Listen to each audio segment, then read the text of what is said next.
ಗುರುಗಳಿಗೆ ನಮಸ್ಕಾರ. ಯುಗಾದಿ ಹಬ್ಬದ ಶುಭಾಶಯಗಳು.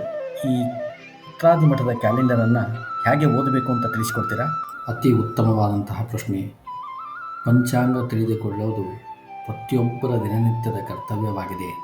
ಇದರಿಂದ ಸಾಕಷ್ಟು ಲಾಭಗಳು ಉಂಟು. ಕೇಳಿ, ಹೇಗೆ ಈ ಕ್ಯಾಲೆಂಡರನ್ನು ಓದಬೇಕು ಅಂತ ನಿಮಗೆ ತಿಳಿಸಿಕೊಡ್ತೇನೆ.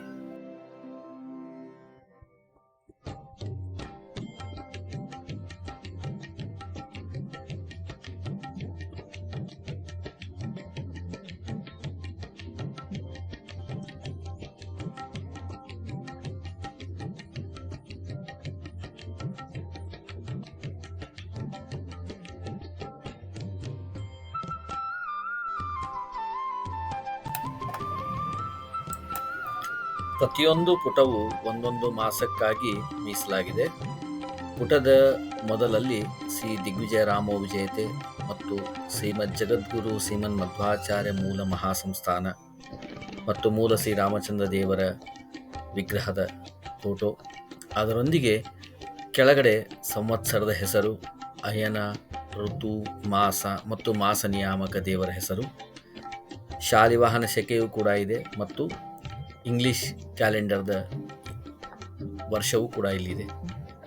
ಪ್ರತಿ ಪೇಜದಲ್ಲಿ ಇಂಗ್ಲಿಷ್ ಮಾಸಗಳ ಹೆಸರು ಇದೆ. ಏಪ್ರಿಲ್, ಮೇ 2024 ಒಂದು ಉದಾಹರಣೆ.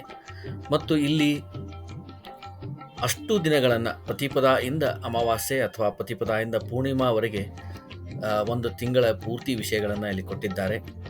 ಮತ್ತು ಬೇರೆ ಬೇರೆ ಕಲರ್ ಕೋಡ್ಗಳನ್ನು ಶುಕ್ಲ ಪಕ್ಷಕ್ಕಾಗಲಿ ಕೃಷ್ಣ ಪಕ್ಷಕ್ಕಾಗಲಿ ಉಪಯೋಗಿಸಿಕೊಂಡಿದ್ದಾರೆ.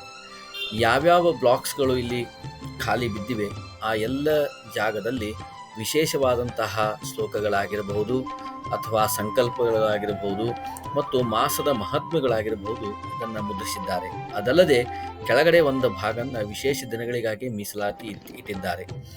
ದ್ವಾದಶಿ ಹರಿವಾಸರ ಇದೆಯಾ ಇಲ್ವಾ, ಅಥವಾ ಯಾವ ಆರಾಧನೆ ಇದೆ, ಯಾವ ದಿವಸ ನಡೀತಾ ಇದೆ, ಏನು ವಿಶೇಷ, ಈ ಥರ ಎಲ್ಲ ವಿಷಯಗಳನ್ನು ಇಲ್ಲಿ ಅವರು ತಿಳಿಸಿಕೊಟ್ಟಿದ್ದಾರೆ. ಅದಲ್ಲದೆ ಶುಭ, ಉತ್ತಮ ಮತ್ತು ಅಶುಭ ದಿನಗಳ ಕೋಷ್ಟಕವನ್ನು ಕೂಡ ಇಲ್ಲಿ ಕೊಟ್ಟಿದ್ದಾರೆ. ಈ ರೀತಿ ಪ್ರತಿಯೊಂದು ಪುಟವು ಅತ್ಯಂತ ಅರ್ಥಗರ್ಭಿತವಾಗಿದೆ.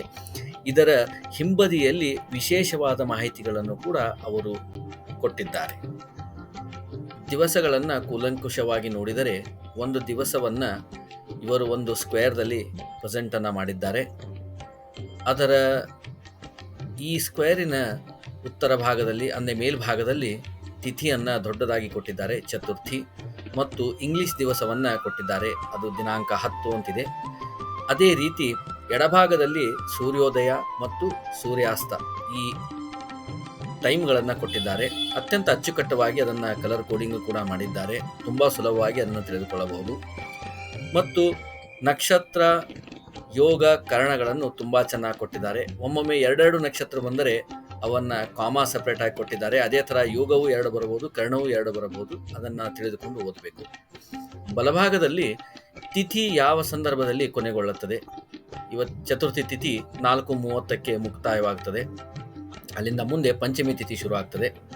ಅದೇ ರೀತಿ ನಕ್ಷತ್ರ ಯಾವಾಗ ಕೊನೆಗೊಳ್ಳುತ್ತದೆ, 10:20ಕ್ಕೆ ನಕ್ಷತ್ರ ಮುಗಿಯುತ್ತೆ, ಅಂದರೆ ಪುಷ್ಯ ನಕ್ಷತ್ರ. ಮುಂದಿನ ನಕ್ಷತ್ರ ಬರುವುದು 10:20 ನಂತರ ಅಂತ ನಾವು ತಿಳಿದುಕೊಳ್ಳಬೇಕು. ಅದೇ ಥರ ಅತ್ಯಂತ ಮುಖ್ಯವಾದದ್ದು ಶ್ರಾದ್ದ ತಿಥಿ. ಶ್ರಾದ್ದ ತಿಥಿ ಕೆಳಗಡೆ ಇಂಗ್ಲಿಷ್ ನಂಬರನ್ನು ಕೊಟ್ಟಿದ್ದಾರೆ. 4 ಅಂದರೆ ನೀವು ಚತುರ್ಥಿ ಅಂತ ತಿಳಿದುಕೊಳ್ಳಬೇಕು. 0 ಅಂತಂದರೆ ಏಕಾದಶಿ ಅಥವಾ ಅಂದಿನ ದಿನ ಆ ಶ್ರಾದ್ದವನ್ನು ಮಾಡಲು ಬರುವುದಿಲ್ಲ ಅಂತ ಸೂಚನೆ ಇರ್ತದೆ. ಮತ್ತು ಇಲ್ಲಿ ಕಾಮಾ ಸಪ್ರೇಟ್ ಆಗಿ ಕೂಡ ಕೊಟ್ಟಿರ್ತಾರೆ. 4, 5, 6 ಅಂತ ಹಿಂಗೆ ಕೊಟ್ಟರೆ ಚತುರ್ಥಿ, ಪಂಚಮಿ, ಷಷ್ಠಿಯವರು ಆ ದಿವಸದಿಂದ ಆ ಒಂದೇ ದಿನ ಮಾಡಬೇಕು ಅಂತೇಳಿ. ಇದನ್ನು ನಾವು ದ್ವಾದಶಿ ದಿವಸ ನೋಡಬಹುದು, ಯಾಕೆಂದರೆ ಏಕಾದಶಿ ದಿವಸ ಶ್ರಾದ್ದ ಇರೋದಿಲ್ಲ. ಆದ್ದರಿಂದ 11 ಮತ್ತು ಕಾಮಾ 12 ಅಂತ ಕೊಟ್ಟಿರ್ತಾರೆ. ಅಂದರೆ ಏಕಾದಶಿ ಮತ್ತು ದ್ವಾದಶಿ 2 ದಿವಸದ ಶ್ರಾದ್ದವನ್ನು ದ್ವಾದಶಿ ದಿವಸ ಮಾಡಬೇಕು ಅಂತ ತಿಳಿಸಿಕೊಟ್ಟಿರ್ತಾರೆ. ಮತ್ತು ಈ ಸ್ಕ್ವೇರ್ ಏನಿದೆ ಇದರಲ್ಲಿ ಅರ್ಧ ಭಾಗ ಬಿಳಿ ಇದ್ದು ಇನ್ನೊಂದು ಅರ್ಧ ಭಾಗ ಕಲರ್ ಆಗಿದೆ. ಆ ಕಲರು